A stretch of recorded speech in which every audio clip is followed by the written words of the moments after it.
ఇదే Visakhapatnam railway station. Hi friends, ఈరోజు అమ్మవారి దర్శనం అయిపోయింది. విశాఖపట్నం వచ్చాము.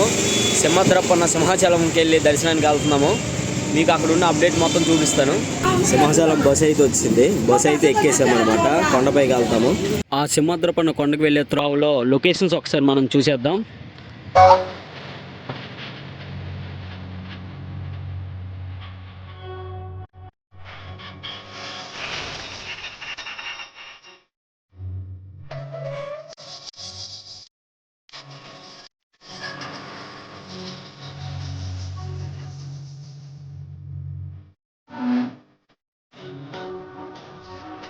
సింహాచలానికి వెళ్ళే రూట్లో ఇదే ప్రధాన ముఖద్వారం అన్నమాట. రైట్ సైడ్ లోపలికి వెళ్ళాలి.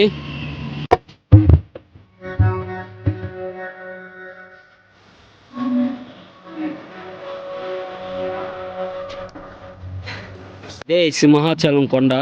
ఈ కొండపైకే వెళ్ళాలి. ఏదో ఒక ట్రావెల్ బుక్ చేసుకుని పైకి వెళ్ళాలి. బస్సులు అయితే అవైలబుల్గా ప్రస్తుతానికి లేవు.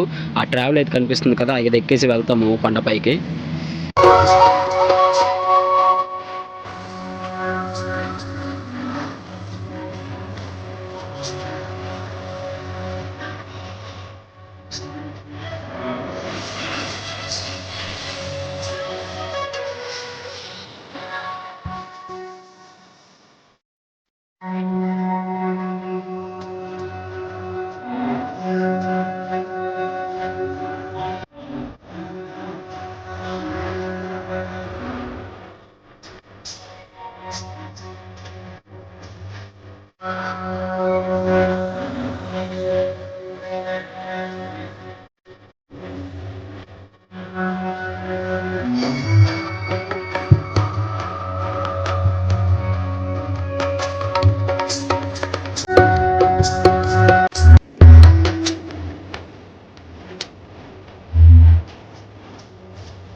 కొండపైకి అయితే వచ్చేసాం. ఈ రూట్లోనే స్వామివారి దర్శనానికి వెళ్ళాలి.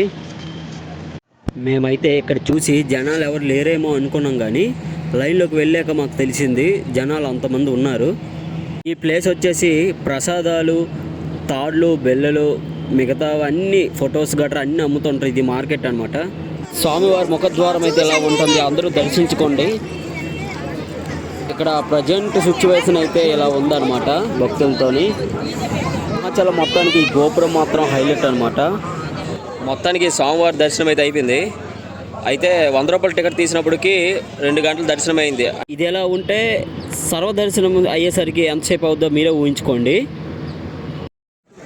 జనాలు అయితే బేబస్సంగా ఉన్నారు. ఉచిత దర్శనం మాత్రం చాలా లేట్ అవుతుంది ఈ రోజుకి మాత్రం.